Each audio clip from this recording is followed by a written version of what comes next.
Apps can do a lot of cool things. You could order dinner, gamble on your favorite team, and track your health. You could even get a mortgage. One click and you can be approved.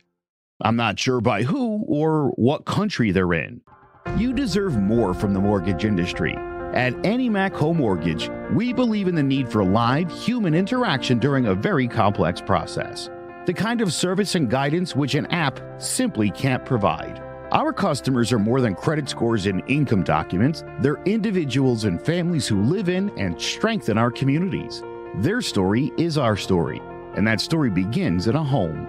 Chris Sawyer is an expert on providing superior customer service and in meeting the mortgage needs of current and future homebuyers. With over 18 years of experience in the industry, Chris is able to help customers migrate through the home buying and home financing process by using his wealth of knowledge as a well-qualified mortgage professional. And best of all, Chris is located in Cromwell, Connecticut, where he has helped hundreds of clients in Connecticut, Massachusetts, and Rhode Island make their dreams of homeownership a reality. Visit chrissawyer.any-mac.com. Email him at csawyer@any-mac.com or give him a call, 860-878-8730. Chris Sawyer, NMLS number 39345, corporate NMLS number 338923, AnyMac Home Mortgage, an equal housing lender, American Neighborhood Mortgage Acceptance Company, LLC, DBA AnyMac Home Mortgage, LoFi Direct, Connecticut First Mortgage Correspondent, License Lender, Broker Number, ML 338923, Massachusetts Mortgage Lender and Mortgage Broker License Number, MC 338923, Rhode Island License Lender, License Number 201128110L. Call for additional details.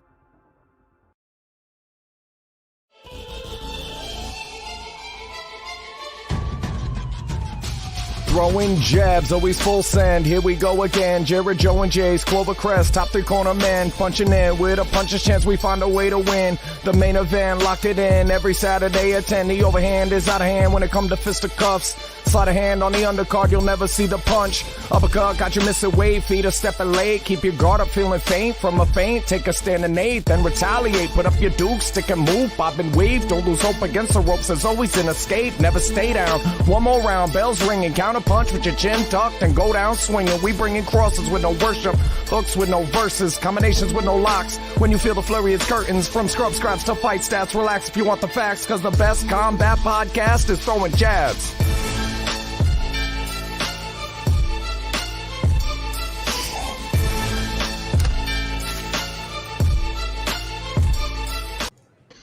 Hello, ladies and gentlemen. Welcome to Throwing Jabs Combat Sports Podcast. I'm Big J, joined by Joe Aguirre and Jared Jones. We had a big UFC pay-per-view last weekend. We'll get to that very shortly. And we also got a big light heavyweight unification bout in boxing that we'll get to later on. But let's talk about that UFC pay-per-view, starting off with the main event. Yuri Prochazka submits Glover Teixeira in the waning seconds of that fight. Joe, Prochazka's your boy. Now he's got the gold. What'd you think of the fight? I'll be honest. There were times where I was a little worried about Prochazka, and while he definitely won this fight, obviously, in pretty ironic fashion, I'm a little worried about him going forward. I read a lot of stuff after the fight where people have one of two reactions to this. Either he's going to reign this division for a while or he's in big trouble. That's pretty much all that I saw. And I love the guy, but gets hit a lot. And in a 5-round main event, and that's what he'd be fighting going forward. I don't know. It was a great fight. It was super cool. Glover Teixeira was such a good dude afterwards about it too. I love I'm glad he won gold, and he did it fast as per the plan. But yeah, I loved that he was able to slap that front guillotine on at the end, especially with the way Teixeira. And again, credit to Teixeira, who would have won the fight had he just kind of backed off. And instead, he was trying to finish that fight and then got finished himself. So I give credit to Teixeira for again, maybe he didn't know where the scorecards were at, but I love that Prochazka one. I'm not super optimistic going forward if that's his best and his biggest fight. Yeah. But I mean, are you taking away from Teixeira here? What if Teixeira's really just that good? This guy. I know he is. He's a Hall of Famer. Easily. But listen, he's gonna be fighting from here on out guys at Glover Teixeira's level. Yeah. And it took all he had in him, and I hate to say it, a little bit of luck to seize that. I mean, again, that's what champions do. But in his first big fight, I don't think Dominic Reyes is that great. So in his first real big fight, this was a struggle. And there were definitely times where I thought, oh boy, this is scaring me. And yes, I was at the Yankee walk-off win the other night when Anthony Rizzo sent us packing. I was screaming for all night, so my voice is pretty shot. Yeah, there you go. It's either that or the Bushido drinking game that you played there. I knew it had to be one or the other. Right on. Listen, I love Yuri Prochazka, but again, he's not going to be a dominant champion. In the vein of a John Jones, Israel Adesanya. I just that's what we wanted. And that's what I thought we were going to get. We thought he was going to win there. That's what we thought we were going to get. Right? Yeah. So in my heart of hearts, I'm hoping this was the greatest Glover Teixeira we've ever seen. That this was the pinnacle of his career. This is the greatest we've ever seen. And he and Prochazka were neck and neck. And this is the next guy, and that's how you pass a torch. That's how I'm choosing to believe it. Because I like this guy. All right, cool. So we're going with that. That said, you don't get a lot of mileage when you fight 5-round fights like that. If he gets 3 or 4 of those, he's going to have to retire when he's done. There was something different about this fight that I've had in any other fight ever. Because usually when you have a close round, it was boring. More times than not, you have a close round, it's like, I don't really know who won and I don't care. 10-10. Or you kind of like this guy, that guy, it was close, those close rounds. It's not one guy thoroughly dominated and you think he's going to get stopped. And then the other guy thoroughly dominated and you think he's going to get stopped. And then back and forth 2 more times and the round ends and you're like, I don't have any idea who won that round. Yeah, that was a very unusual fight from that standpoint. You might see 1 round like that in a normal fight, but to see it multiple rounds. The ebbs and flows were so exaggerated. A la Wilder Fury, it reminded me a little bit. Where it's just going back and forth and great fight. Yeah, and I like Prochazka, so I'm gonna go with, for now, Glover fought out of his mind, and Prochazka is still as good as we thought he was. Yeah,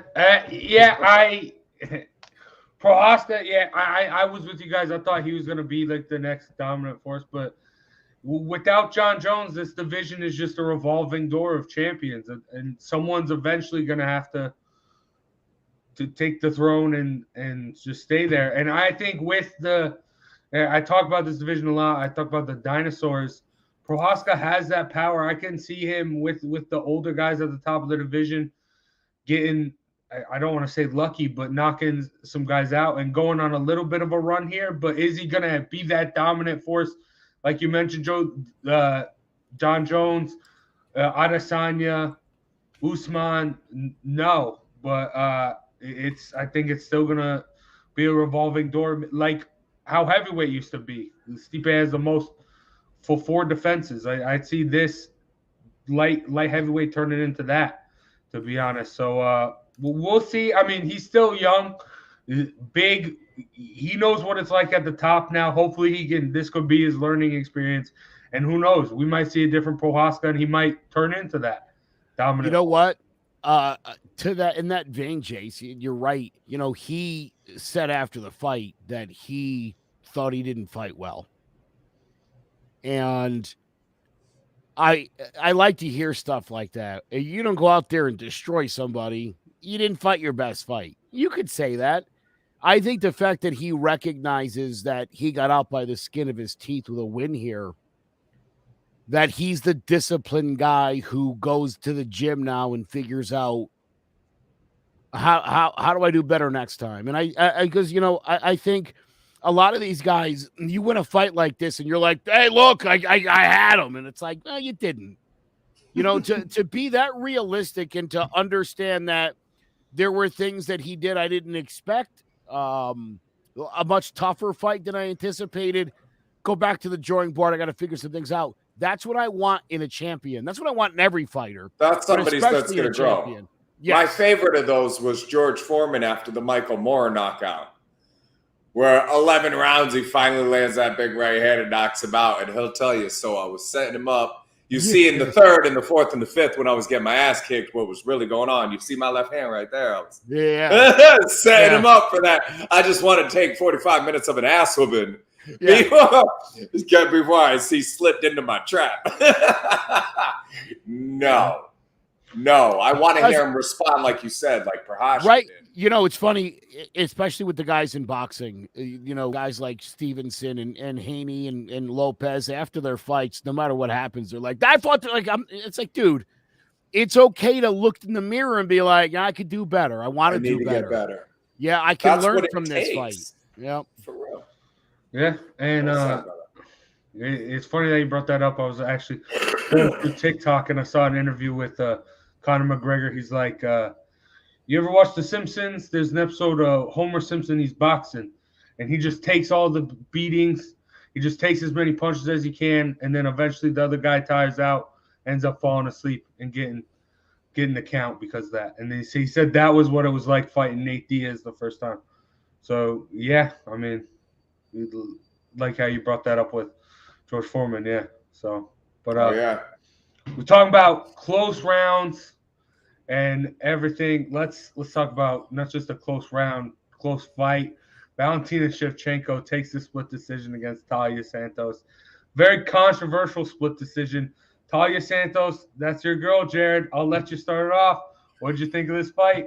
Hey, now nobody else was giving this girl a chance, and she won this fight. 3-2, 4-1. Either one of those cards I'm okay with. 4-1, Shevchenko. You show me that fourth round that you were kind of on the fence with. Let's watch that 5 minutes together, and you tell me how that went to Shevchenko. I love that girl. She's a great fighter. She's a class act. No issue with Shevchenko. But Santos, when I first saw her, she has something. There's something here. She's a name I brought up after her she debuted on the Contender Series. And this is, geez, this is, what are we looking at?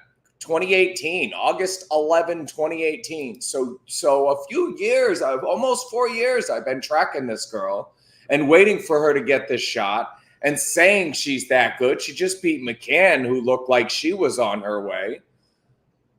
And then we get this. This doesn't hurt enough to win a fight. I get that these are strikes. I'm striking myself. That's about 40 of them. I'm sure I have multiple concussions and brain damage. You can't count those as damage because you're not doing any damage. There's a thing in Australia called tag boxing. They wear a little vest and you touch it to get points. And if you hit in the head, you lose points if you hit the other person in the head. And if you knock somebody out, you lose points. You're just real. And they get in there and they're just like touching each other. It's not about doing damage. So if you want to do that and score it like that, we can score it like that. I can't wait till this LFA scoring gets out. Did you see that last night? They now have the live, what's that score thing they use, Jace? They now have it live. So you watch the scoring as the guys go fluctuate through the round based on their strikes and the miles per hour. And they've got, it's math and it makes sense. And when they have a winner at the end, it makes sense to me. Even when I have the other person, I can look at the numbers and go, yeah, but that makes sense. This doesn't make sense to me. Am I as far off as like A lot of times when we get these, I'm like, yeah, I could see how you had it scored that way. I don't see how you have it scored 4-1, Shevchenko. I even have trouble with 3-2. I want to watch that third round that you were on the fence about. And what you're going to end up with is takedowns and control from Santos and this from Shevchenko. And I'll take the control over the patty cake. And it's a fight. All right, I'm gonna shoot down your theory because you just set up against the fence. Well, speaking of, here's when the fight ended. Shevchenko could have gone 6 more rounds. Santos did take a lot of damage, and on first sight, Jared, I'm with you. Hold on, I'm with Jared. I thought Santos won this fight 49-46. That was my initial reaction. Okay. You know, Tony's a big fan of Shevchenko. He sent me the fight stats. And again, kind of in rewatching some of the fight, Santos fought a good fight. She really didn't do anything in the way to damage Shevchenko at all. And she had her moments. And I know, I know from the back doing this, but doing that prevented Santos from doing anything in the way. I mean, again, Shevchenko could have gone on one of her model shoots after the fight, and a little bit of she'd have been fine. Santos's face is destroyed right now. Headbutt. That's a headbutt. That was an incident. Whatever the case, it happens. Again, Shevchenko's smart, going right at it too after she did it. Yeah. I give Santos a lot of credit. Again, my initial thought when they announced Shevchenko won, I'll be honest, I was shocked.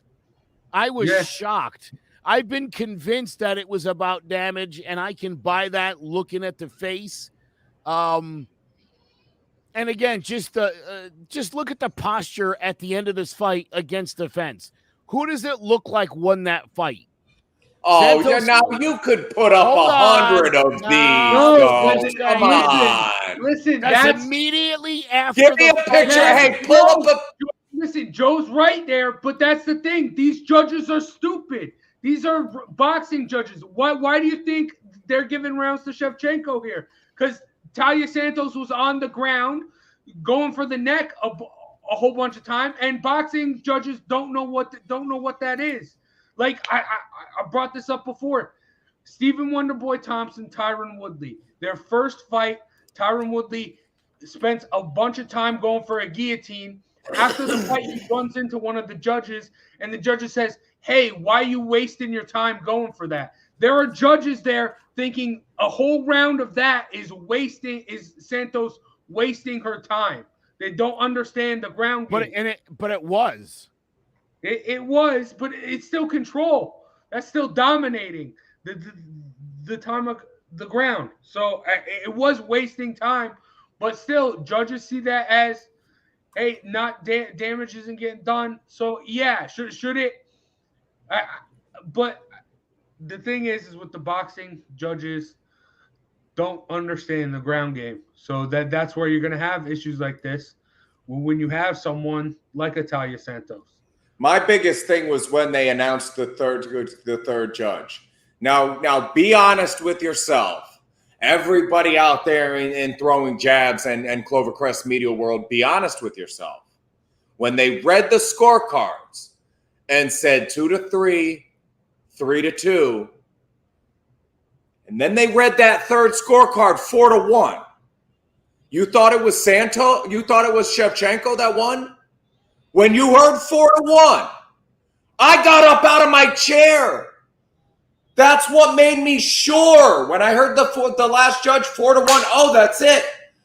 Got it. They had one of those last week where the Martinez is he pulls out of his trainer's hands and he's walking out of the octagon when they announced that he's the winner. So the reaction up against the fence or whatever, like how the guy reacted, he heard the judge's scorecard. I'm like, oh. And then turn around and went like that. Did you see the fight last week? Oh, I won? I won? It's not a lottery, dude. It's a fight, and you shouldn't be that shocked about the fact that you won. And when I heard 4-1, That's what bothers me the most. I heard 4-1. I'm like, oh, that has to be Santos, because there's no way you would score 4-1 for Shevchenko. When you heard 4-1, your instinct was that Santos had won that fight. Yeah. All of us. Yeah, but I will say tough to see 4-1 Shevchenko. Yeah, but you just want to put that there, Joe? I do. Listen, look, again, I think Santos did really well. And yes, Jared, when I heard 49-46, I sank in my chair. I did the opposite of you. But again, if you look at the fight stats, it's not even close. 229 total strikes to 86 landed. 57 significant strikes to 33. 29 headshots to 11. 8 body shots to 6. 20 leg to 16. The only thing she had was the 849 control, but Shevchenko had 415. They both had 3 takedowns. It's a very even fight, but at the end of the night, control time look like? It was 849 to 415. So it was that kind of fight. But again, I would say take half of that 849 was her holding Shevchenko and just getting bashed in her face over and over again. You're not controlling somebody who's beating the crap out of your face. You're not controlling them. Okay? Putting a body lock in and then taking 40 shots to your face is not control time. It's the opposite of controlling somebody because they're bashing your face in and you can't do anything. Also, you could see the strength. Every time Santos tried to lock it in, Shevchenko's like, get off me, bitch. It's not happening. You ain't choking out a Russian, you clown. She's Kyrgyzstanian. Same difference. Ukrainians, too. They're all Russians. Love So one another right now. I just got a quick shot I want to take a look at, if one of you guys can pop that up real quick. If you look closely at the faces while they're leaning back, they're not up against the fence, but just look closely at their faces and you can see one of them is celebrating and scoring a touchdown. And the other one's about to lose a Super Bowl 52-17. You got to look at the eyes. That's a flow, bam. There you go. Now, if you look at the face, if you look at his face, Joe, he scored it to celebration time. Huh? Look at that smile. Look at Leon Lett grinning, scoring touchdowns. And Don Beebe's losing a Super Bowl by 35. Look at the anguish on his face. So the picture doesn't always tell the whole story, Joe. Leon Lett's celebration wasn't because he got the touchdown. It didn't happen the way their faces kind of tell right there. This was them. Here's a picture from the locker room 5 minutes after the fight. Look how nice Shevchenko. I'm just saying. She looks fresh. Look, there it is. You're not even looking at Santos in that picture. You're not even looking. Okay. Back to the foxhole. Who you got? Wait. I will say I think this fight is what's best for the flyweight division.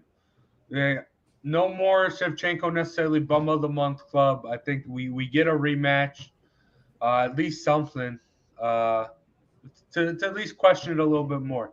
I mean, I know Jared was on Santos, but I mean, everyone else. Well, and she did better than you thought. Yeah. I feel like I picked somebody who represented themselves well, even though they got the loss. And you're right, Joe. To be fair, I got to say on the other side, she had ample opportunities to land some of those strikes, even if they weren't deafening knockout strikes. Shevchenko was just working and made it look like outworking, even though she wasn't in control of the fight. So don't leave it to the judges type stuff. Yeah, you got to land some shots there when you're in such a dominant position. These two definitely got to run this back. 100%. To me, and I know she's talking about Miesha Tate. Nobody gives a crap about Miesha Tate. I mean, Jace does, but nobody else cares about Miesha Tate, generally speaking. Run this one back. There's no reason not to. This was a great fight. And again, you could I've seen DC has come out this week, Derek Cormier, and said the same thing, that Santos won that fight and got robbed. Yeah, he did that at ringside. Like he made a whole posted on social media. Yeah. Well, he hasn't stopped talking about it. Yeah. Well, and you've got to believe that Santos, being the fresher fighter, I want to say, just like brain plasticity, and no disrespect to Shevchenko, but if somebody's going to come in there and have made those adjustments, I think they're probably easier for Santos to make the adjustments to be more dominant in the fight than Shevchenko. And I realized there was a headbutt involved, but you don't think that the side of Shevchenko's head hurt from hitting Santos's face? I'm sure it did. Sure. Well, I don't know. Whatever. Listen, we're moving on. We got a great who you got from Jared. But first, let's take a break and hear a word from our sponsors. There's no bigger investment than home ownership. And to make sure the house is up to your standards, you need a professional to look it over. Brian Flanagan from Shamrock Home Inspections is a licensed home inspector and a member of the Connecticut Association of Home Inspectors. Brian was a contractor for over 15 years, so he knows how homes should be constructed and how mechanicals should work. What makes me a good home inspector was the 20 years that I was a home improvement person, doing all the different repairs that I have done and what other people have done wrong that I had to go out and fix. So I have a pretty quick eye on seeing what's right and what's wrong. Before you move, call Shamrock Home Inspections. Before you make the biggest investment of your life, call Brian Flanagan from Shamrock Home Inspections at 860-268-2566 or visit shamrockhomeinspectionct.com. All right. Shout out to Shamrock Home Inspection for sponsoring today's episode. Now, let's get into the who you got. I dubbed it Heir to the Throne. This is Jared came up with that one. With this one, though, who the up-and-comers, the people that we eventually are going to know who is the best next bright up-and-comers in combat sports. People the casuals don't necessarily know, but we believe will be in title contention within the next couple years. Jared, this was your idea, so I'll let you start us off. Oh yeah, I got a fistful here. There's a bunch that you should know. I sent a graphic. Jared Enos, Stephen Fulton. Fulton, I said to take a look at last week. They're talking about him in Inoue. That should be fun. Ooh. So those are just a few names you should know. Richardson, Hitchens. But the cream of the crop here. Kayla Harrison. Again, now that's a name you should know. Roman Deladze, this guy's fighting tonight. He's a plus 220. I really, really like this guy in MMA. He can fight. I'm obviously the boxing guy, and those are the ones you're going to get from me. But if my eye means anything in MMA, this Deladze guy is very, very good. Sonny Edwards, no pop. This guy, I don't want to compare him to Loma, but hand speed, footwork, everything but punching power. Sonny Edwards, keep an eye out. Chantel Cameron, she went 6-1 against Estelle Mosley. And Mosley beat Katie Taylor. 1-3 against Katie Taylor. So Chantel Cameron, Estelle Mosley, names to know. This one's for you, Jace. Julio Cesar La Cruz. This is the next great heavyweight in boxing. Keep an eye out for that guy. You're welcome. And these last two, these are my favorites. Sofia Achigaba. This is a female. This is a beat Katie Taylor in the amateurs, beat Chantel Cameron in the amateurs, beat Natasha Jones in the amateurs, beat everybody in the amateurs. She's a beast, and she has not started yet. Same thing with Sofane Omaha. I'm having a little trouble with the last name. Silver medalist 2016. Concepcion moved up, already lost a fight to Diaz. Those bottom two, female, male, boxing, write them down, get to know them. These guys will hold belts shortly. And that Julio Cesar La Cruz is going to be your favorite in the next couple of years here, Jace. Yeah, all right. Okay, I'll keep an eye out. But, I mean, we know how spot on you've been. You did the Gone, Beterbiev, who we'll talk about later, Savannah Marshall. I feel like I forget one. Usyk, Ortiz. Yeah, so you keep these names. All you guys listening and watching. It might be worth taking a picture of, given the track record. Yeah. Hell yeah. But all right, Joe, who you got? You mentioned Jared Ennis. Is he on your list or no? I feel like if you've got your ear to the ground, that Jaron Ennis, Stephen Fulton, and Kalen Harrison are names you should already know. Okay. So, yeah, honorable mention, but it's not. You're not digging deep enough. I feel like if you get Boots Ennis, because we ought to know who Ennis is. How about Keyshawn Davis, Okay. 23-year-old lightweight, former Olympian? Watched his last fight, and he is really, really good. I love him.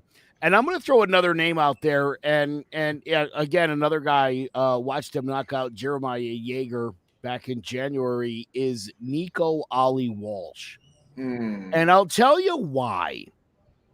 From his previous fight to the last fight against Yeager, there were a lot of people who were like, nah, this kid, they're facing him off with bums. They're trying to build this kid up. He's not that good, technically speaking. He made major strides in the Yeager fight.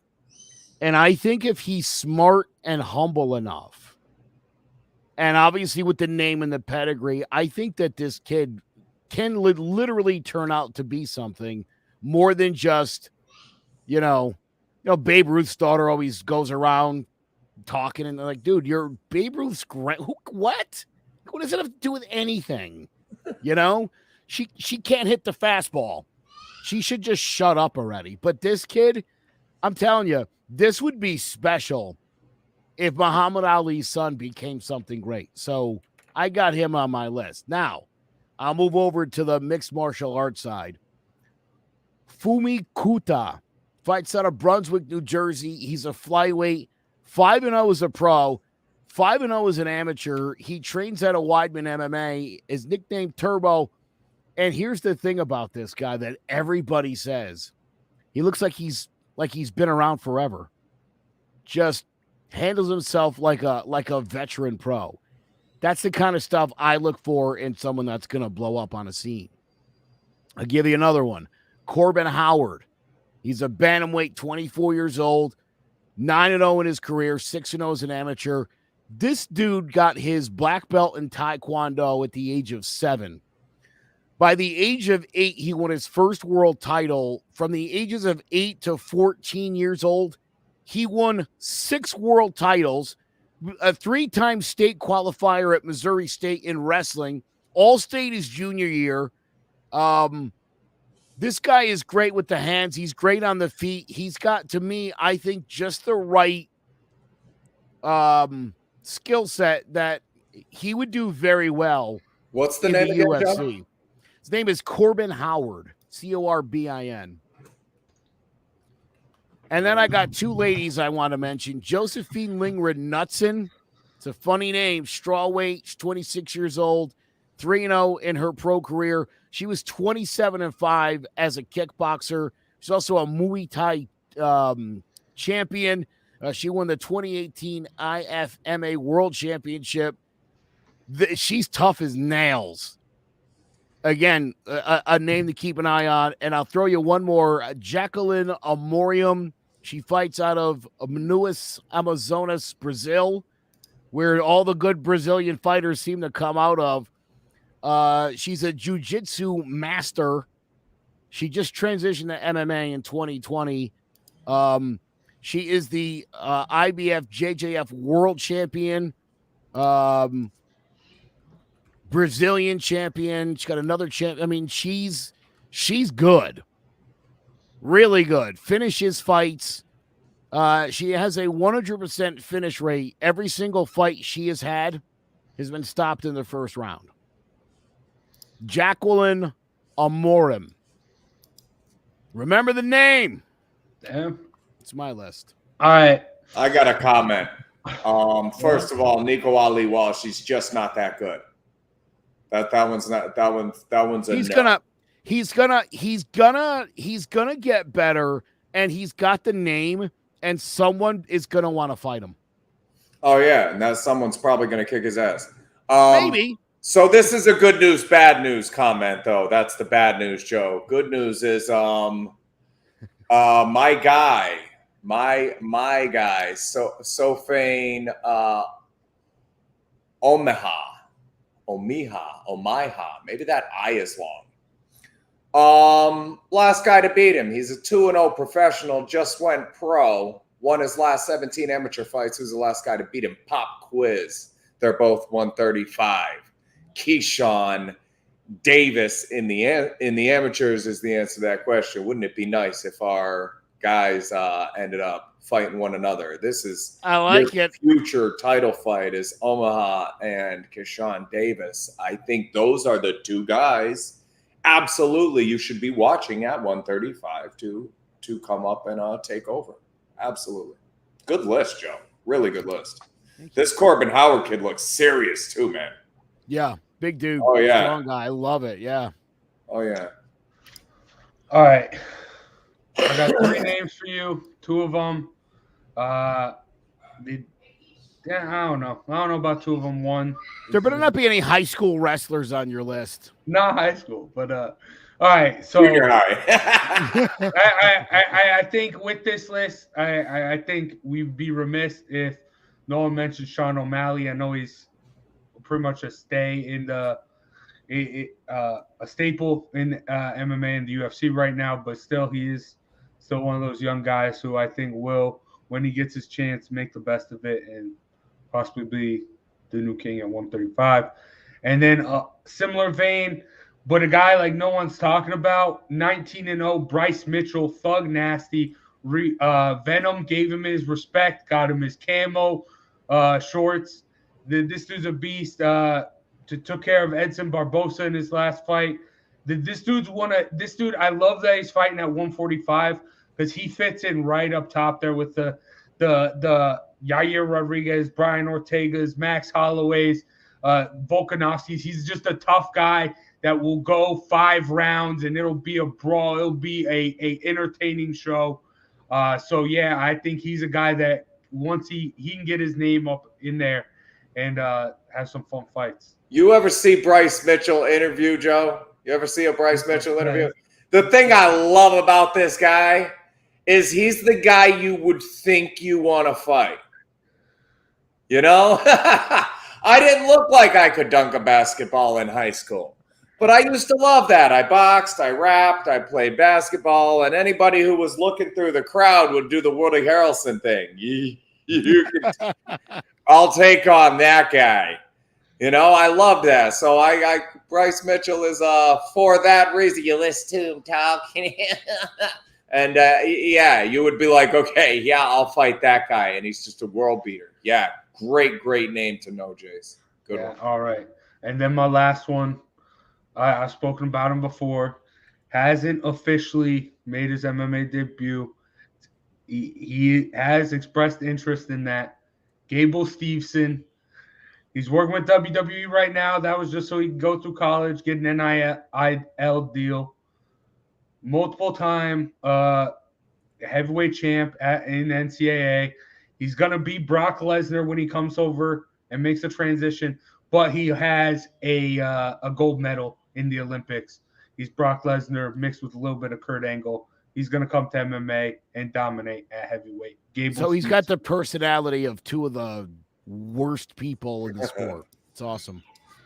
Well, he's got a great personality. But I'm talking accolades wise. This dude's a beast. And when he does make his MMA debut, I said it here first. I mentioned it last year, and then he went out and won a gold medal. So yeah, he's gonna be a beast when he makes that transition. Jeez, I don't know. Really? What? No way. I don't like it. Because these are the type of guys I would beat up all the time at the gym. I mean, I'm sure this guy would kick my ass. That's not what I'm saying. I'm not saying I would beat up Gable Stevenson, just that he doesn't. I would worry about the movement and flexibility when he got in there with guys that can move around, and Ngannou and Gan are the guys we're looking at the top of that division right now. This guy's too bulky. Guys like that don't usually do well. Yeah, I don't know. This guy's too big, and the experience. How old is 22 years old? Wow. I don't know, Jace. You might have something here. He's the guy. He's the guy. He's gonna be the next great heavyweight.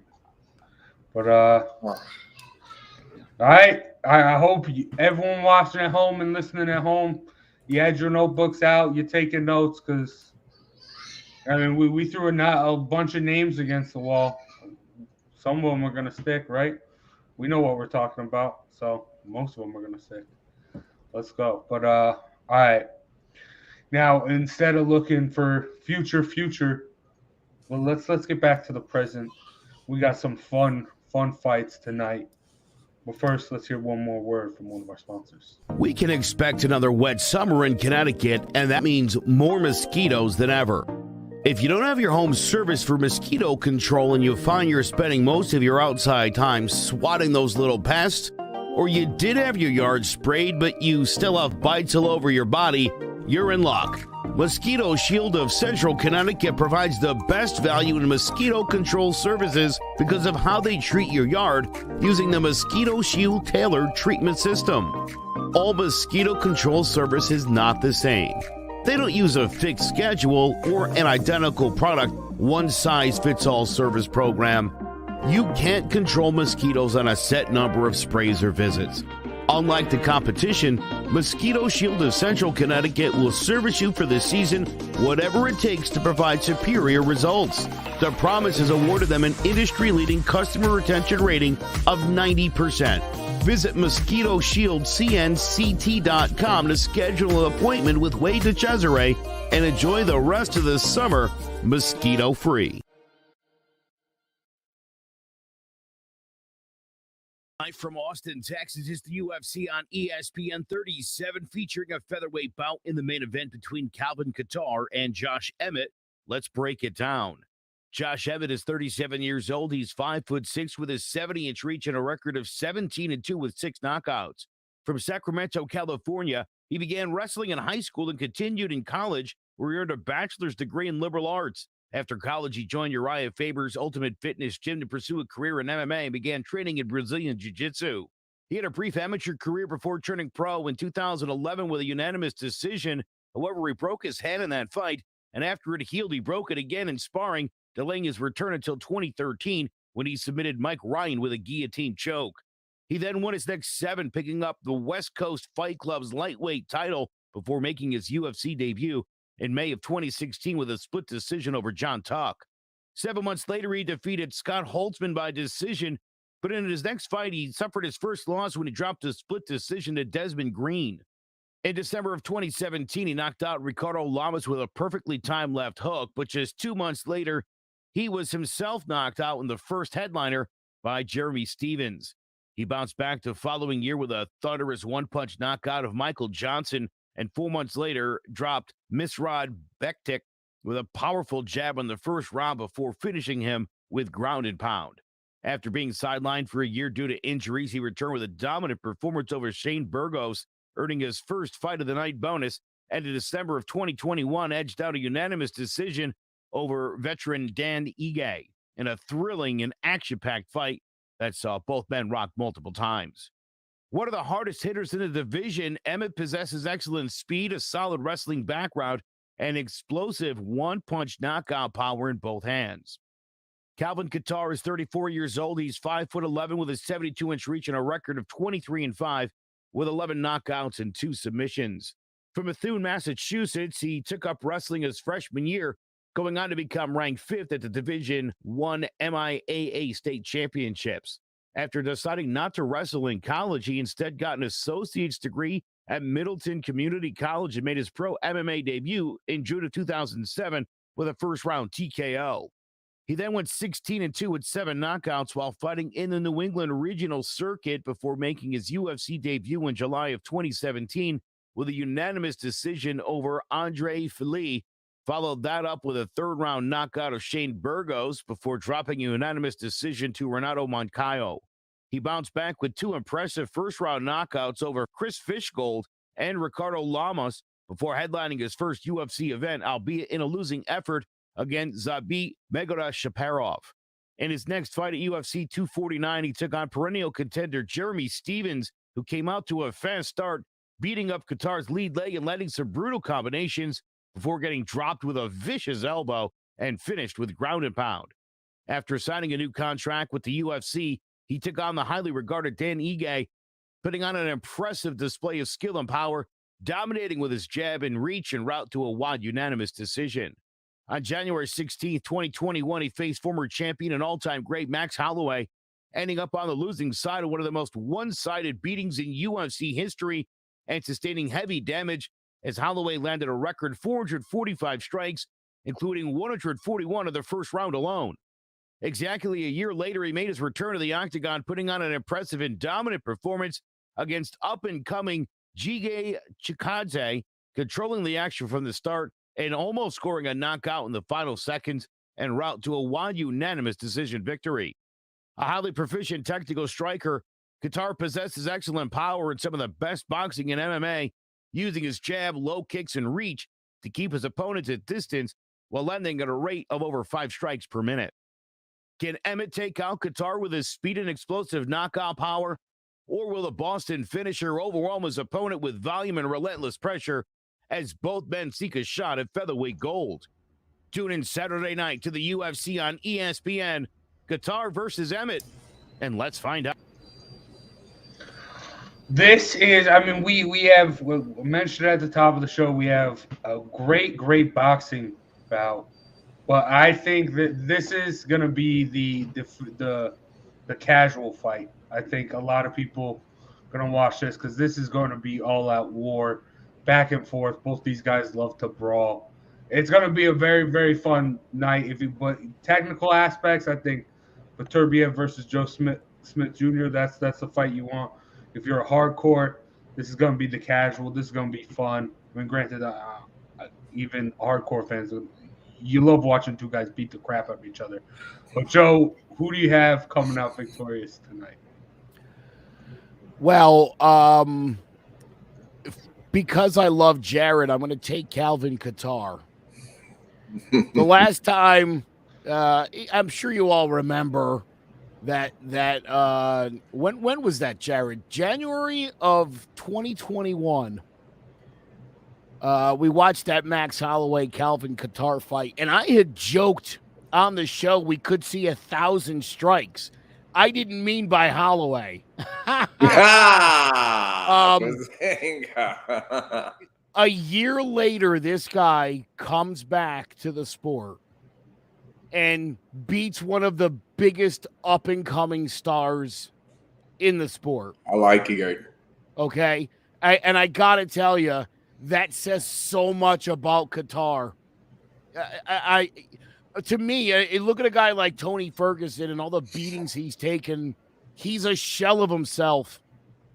He's an absolute shell of himself. Kattar came back like nothing ever happened. So, as I look at this fight, I like Josh Emmett. I don't know. I think Kattar's too much out of his league. Kattar's one of the better boxers, not the best. That's Max Holloway, but one of the better boxers in the sport. So if they're going to stand there and throw hands, Yeah, I like Qatar. I think third round this fight's over. I think Qatar's on top of Emmett, pounding his face in, and then everybody goes home. The over-under's 4.5. They're giving plus money on the under. I'm with you, Joe. Take that plus money. I'm also with you on the pick. Qatar's got better hands and a better chin. So I'll take the guy with better hands and better chin in the fight that's probably going to be a stand-up battle with their hands. That's an easy call. Yeah, and there are not too many people. Yeah.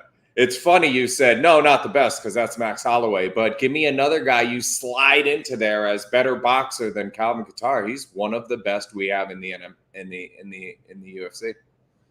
And he wins this fight, I think. Unless Emmett shows me things I've never seen before, Kattar wins this fight.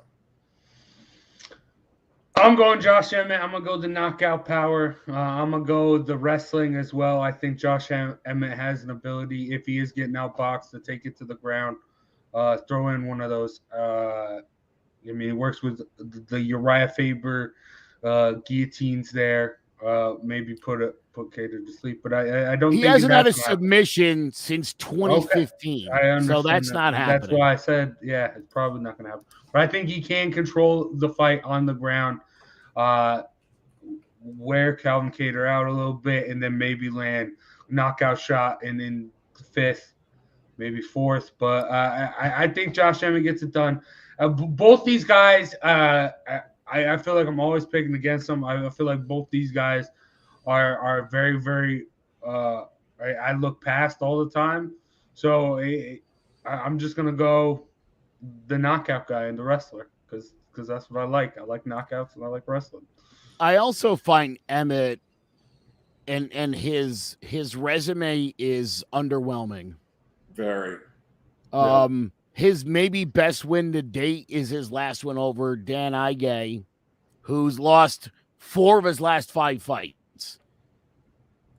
Meanwhile, Kattar just beat the best up-and-coming guy in the sport. I don't think Emmett's got it in him to beat somebody at this caliber. I don't. Well, I mean, and you look at the top, let's go through the last 4 fights. Okay, you got Jeremy Stevens, Dan Ige, Max Holloway, and Giga Chikadze, right, for Kattar. Ige, we're going to X because he also fought Emmett, right? They both beat Ige. Yep. Jeremy Stevens, Kattar has a win. Emmett has a loss. And in the last 2, we're going to have a tag team bout where Max Holloway and Giga Chikadze fight against Shane Burgos and Mirsad Bektik. I'll take Holloway and Giga. Kattar all day. Yes, no matter which metric you go into here and try to look at it, I feel like it's Kattar. Maybe you're right, Jace. There's a big shot. There's some wrestling if he just goes strictly wrestling. But can he hold Kattar down? Better have tried and failed, I feel like. Well, I also think Emmett, like, he's sparring with some top guys. Uriah Faber works with what's Paige Van Zant's husband or boyfriend. Trains with him too. He's great at Bellator. Cody Garbrandt. I think the team. Wait a minute. Wait. Now I got to stop you when you say he trains with top guys like Cody Garbrandt and Uriah Faber. At that division, like those are 10 years ago. Yeah, I guess. But no, yeah. I think either way, both these guys, I don't know. It's not that I don't like them. I think I overlook them a lot. I don't feel confident picking anyone because that's fair. None of these guys are gonna be world beaters. None of these guys, I don't see getting a title shot any real time soon. Maybe because it's 145 and Volkanovski's just gonna go the bum of the month route. Maybe. But nah, I think it's going to be a fun fight, but there's no clear-cut winner. I don't think Calvin Kattar is good, but for have it to be a clean sweep, I don't think so. But yeah, it's going to be a fun one. But You want to talk about fun fights? The fun, big match tonight. Jared, your boy, Artur Beterbiev versus Joe Smith Jr. to unify the light heavyweight division in boxing. And then there's Bivol still there. But to figure out who's undisputed. And we'll get to that, hopefully. But first, this one has to take place, and Joe's going to break it down for us. Saturday Night Live from Madison Square Garden. It's a light heavyweight unification bout between Joe Smith Jr. and Artur Beterbiev. Let's break it down. Joe Smith Jr. is 32 years old. He's 6 foot tall with a 76-inch reach and a record of 28-3 with 22 knockouts. From Long Island, New York, he took up boxing in his teens, and after a very brief amateur career consisting of 1 win and 1 loss, he turned pro in October of 2009 with a first-round knockout of David Brown. He won his first 6 by stoppage before suffering his first loss the following year by a 4th-round TKO to Eddie Caminero. He bounced back in 2011 with a second-round knockout of Santos Martinez, and then won his next 14 with 10 knockouts before blowing out Poland's Andre Fonfara in 1 round that claimed the WBC International Light Heavyweight title in June of 2016. 6 months later, he ended the career of legendary Hall of Famer Bernard Hopkins, overwhelming the former champion and becoming the only person to ever stop him when he knocked him clear out of the ring in round 8. 7 months later, he lost his belt to veteran Sullivan Barrera, dropping him in the first round before getting completely dominated for the remainder of the fight after sustaining a broken jaw in round 2. He returned a year later with a first-round knockout of Melvin Russell. However, in his next fight, he was completely outclassed by WBA champion Dmitry Bivol, managing to stun the Russian in the 10th before almost getting stopped himself en route to a wide unanimous decision loss. After a very close split decision over Jesse Hart and a very impressive 9th-round knockout of former champion Elidir Olivares, he picked up the vacant WBO light heavyweight title with an extremely close and controversial majority decision over Maxim Vlasov. In January 2022, he made his first defense of this title with an impressive 9th-round knockout of last-minute replacement Steve Gaffard, who took the fight on 8 days' notice. One of the hardest hitters in the light heavyweight division, Smith is a tough-as-nails pressure fighter who possesses a granite jaw and thudding power in both hands.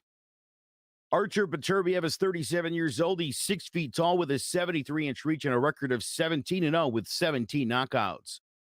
From Havas, Dagestan, he took up boxing at an early age, embarking on an illustrious amateur career that saw him win silver at the 2007 as well as gold at the 2009 World Championships, though he fell short of making the 2012 Olympics after losing to future pound-for-pound great Alexander Usyk. He turned pro in June of 2013 with a second-round knockout after amassing an amateur record of 295-5 and won his first 4 by knockout before taking on Tavoris Cloud for the NABA light heavyweight title, giving the former champion a hellacious beating and dropping him multiple times en route to a devastating second-round knockout. He blew out his next 5 opponents before taking on Enrico Colling for the recently vacated IBF light heavyweight belt, winning the title with a last-minute 12th-round knockout. In October of 2018, he made his first defense, engaging in a wild back-and-forth slugfest with number 7-ranked Callum Johnson that saw both men get hurt and dropped before he finished off Johnson around 4 with a brutal right hook. After a 5th-round knockout of Radaj Kaladic, he faced WBC champion Alexander Wojcik, bludgeoning the Ukrainian and dropping him 3 times en route to a 10th-round stoppage to become the unified champion. 5 months later, he defended his belts against Adam Denis in Russia, knocking out the number 5 contender in the 10th round with a vicious left hook, and on December 17, 2021, survived a nasty cut over the eye from an accidental clash of heads to dismantle and bludgeon New York's Marcus Brown, dropping him in the 7th and 9th rounds before the referee called a halt to the action. A heavy-handed pressure fighter, Beterbiev is excellent at cutting off the ring while relentlessly breaking down his opponents with combinations to the body and possesses explosive knockout power in both fists, as attested to by the fact that he's the only champion in all of combat sports to hold a 100% knockout rate. Will the strength and gritty determination of the common man be enough to prove he belongs among the very best of the division? Or will the relentless pressure and crippling power of Beterbiev prove to be too much as both men seek a showdown with Dmitry Bivol for the unified light heavyweight gold. Tune in Saturday night and let's find out. All right, Jared Beterbiev, your boy. I mean, out of all the names that you've mentioned over the years, Beterbiev was the first. You've been on his train the whole time, but is he gonna falter tonight? No way. No way. This is one of the strongest guys in boxing, probably pound for pound, the strongest guy in boxing. As Joe said, evidenced by his 100% knockout. 17 out of 17, all by knockout. They're also giving you plus money on this under 8.5. Take that. Scrape that, because Joe Smith's a fighter. He's a banger. I like this guy. He's a good fighter. He's fan friendly. But that's bad news for him tonight. Beterbiev is one of the best. There are two relevant fighters right now who have wins over Usyk in the amateurs. The pound for pound heavyweight champion Usyk. There are two guys. One of them, Sean Porter. I don't know if we can call him relevant anymore. And the other ones are to Beterbiev. These guys fought 3 times. He beat Usyk once. He smashes Joe Smith Jr. And that's where we're headed, is Bivol Beterbiev. And Beterbiev beats him too. That Canelo fight, I'm never going to get to see it, because Bivol showed us exactly what would happen in that fight, except Canelo would get stopped. Would be the only difference if he fought Beterbiev. Joe Smith isn't ready for this. It's going to look like they're in different weight classes. I think the only streak that might end is Beterbiev's knockout streak in this fight. I think that Joe Smith Jr. His loss to Sullivan Barrera had a broken jaw after round 2, and he got tagged the whole rest of the fight, and he lasted he went the distance. He's a tough kid. The talent level between these two guys, it's not even close. Beterbiev is so much better than Joe Smith. Is a less athletic Deontay Wilder. I mean, all he does is it's just I'm going to wind up and throw the big right. You're not going to land it on Beterbiev, and you're going to eat a whole lot of punches trying to throw it. I don't think Joe Smith Jr. is getting knocked out. He got stopped once before, Joe. Once. Eddie Caminero, 7-9. It was a TKO, and I chalked it up to early in his career as a bad night. This guy's gone the distance with a lot of people he probably shouldn't have. Beterbiev wins this fight. I would say, I feel like in my head I'm seeing the number 8. I don't know if that's where the beating gets so bad that they step in and end it, or maybe he does knock Smith out. Beterbiev wins this fight. You'll see the difference in why there's too many belts and why guys like Joe Smith Jr. shouldn't have belts. Yeah, that's I think the biggest thing is you're going to see the difference here. So we're on different pages as far as the stoppage.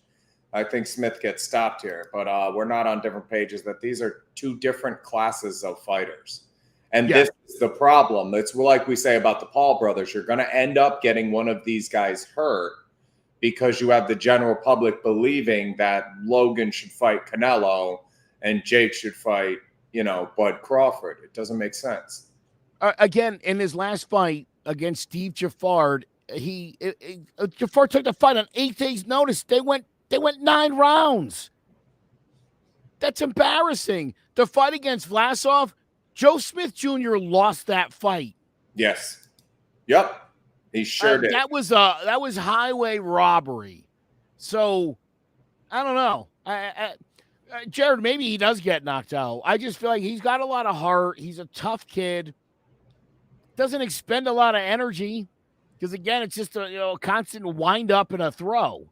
But Vlasov's a good measuring stick, you know, like he's big, tall, used to fight over 190, and wanted to bully Joe Smith.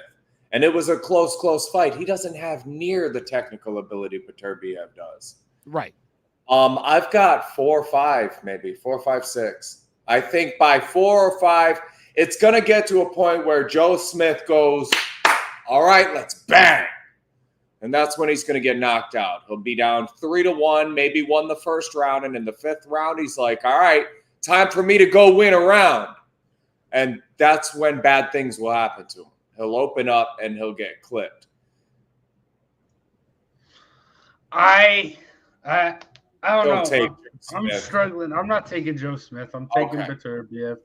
You're the over-under you're struggling with. Okay, thank you. Thank you. Yeah.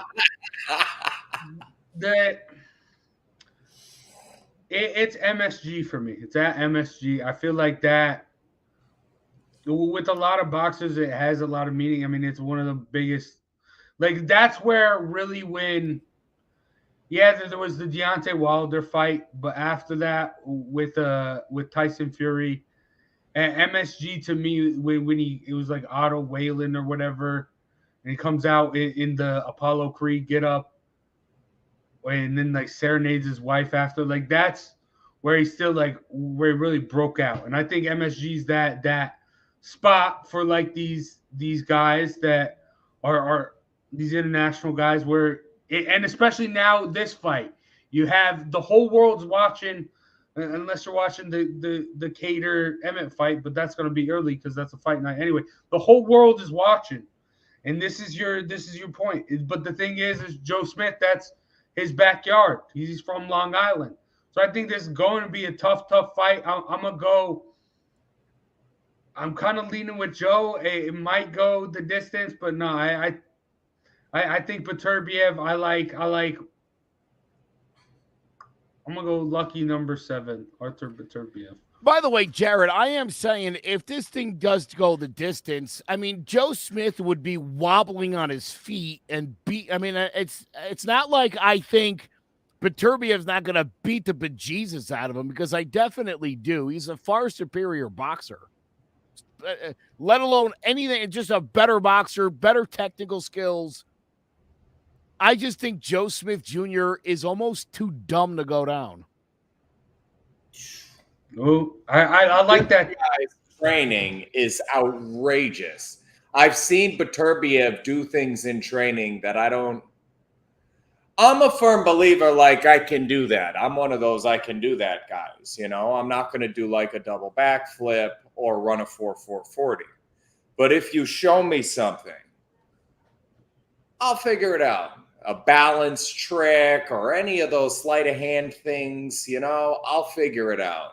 I've got the, if it can be figured out with what I'm working with, I can figure it out. And I see him do things that other people just aren't. This guy is so strong that Joe Smith is not going to stand up to this. 8.5 is way too long for him to be in the ring with Beterbiev. If Beterbiev doesn't stop Joe Smith, I'll shave my head. Love it. We'll all shave our heads. I mean, I could see Joe Smith having his Rocky moment though. But I mean, that's the best you can get from Joe Smith out of this fight, though. Yeah, you have. I hope it's not a rocky ride to the hospital. Is all I'm saying. More likely. But no. Also, I mean, Jared, you've talked about before in your flurry, surround yourself with the right people. One of Artur Beterbiev's best friends is GSP. So, I mean, you talk about being great. You want to be great. It's one of the greatest to ever do it. And one of the greatest trainers and just human beings that I'm familiar with is John Scully. Iceman Scully is also in Beterbiev's corner. So you look around that guy, he's definitely got program. Right. Yes, sir. But yeah, so it's gonna be a fun one. I'm excited for it. That's gonna be biggest fight of the night. There's a lot more fights going on, Jared, and with that comes opportunities to make money. So how you going to make us some money on these fights tonight? So I put down $20 to win $380.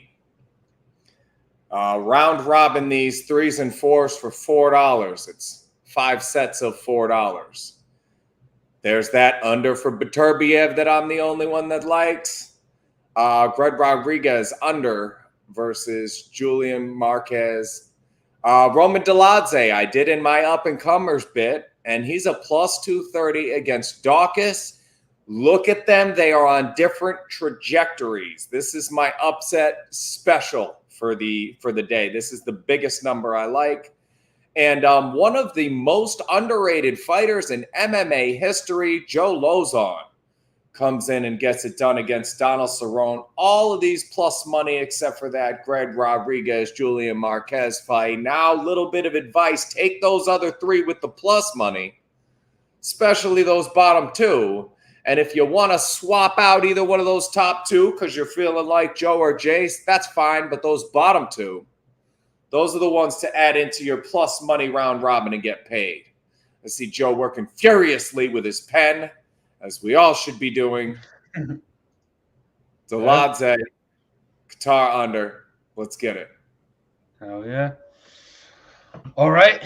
Well, that's going to do it for the fights.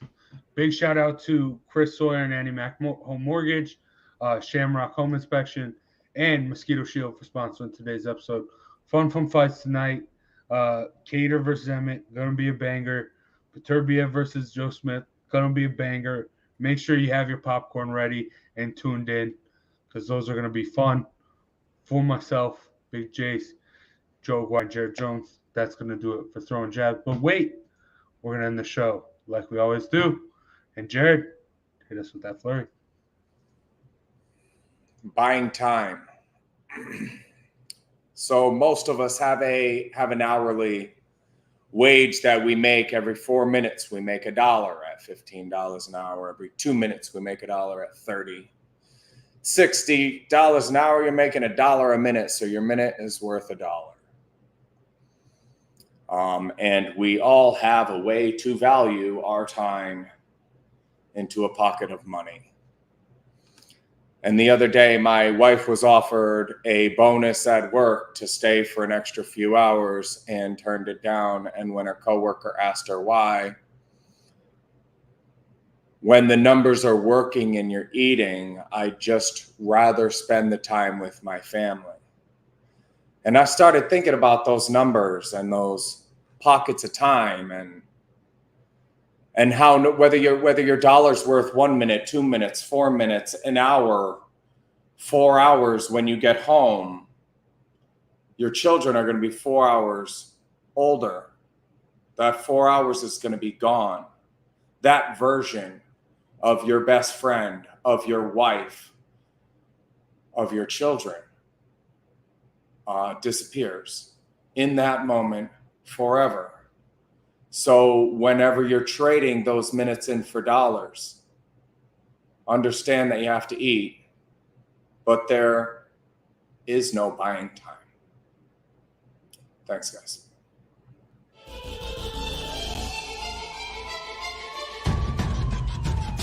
Throwing jabs, always full send. Here we go again. Jared, Joe, and Jay's Clover Crest, top 3 corner man, punching in with a puncher's chance. We find a way to win. The main event, locked it in every Saturday at 10. The overhand is out of hand when it comes to fisticuffs. Slide a hand on the undercard, you'll never see the punch. Uppercut, got you missing weight, feet are stepping late. Keep your guard up, feeling faint from a feint. Take a stand and eight, then retaliate. Put up your duke, stick and move, bob and weave. Don't lose hope against the ropes, there's always an escape. Never stay down. One more round, bells ringing, counter punch with your chin tucked and go down swinging. We bringing crosses with no worship, hooks with no verses, combinations with no locks. When you feel the flurry, it's curtains. From scrub scraps to fight stats, relax if you want the facts, cause the best combat podcast is Throwing Jabs.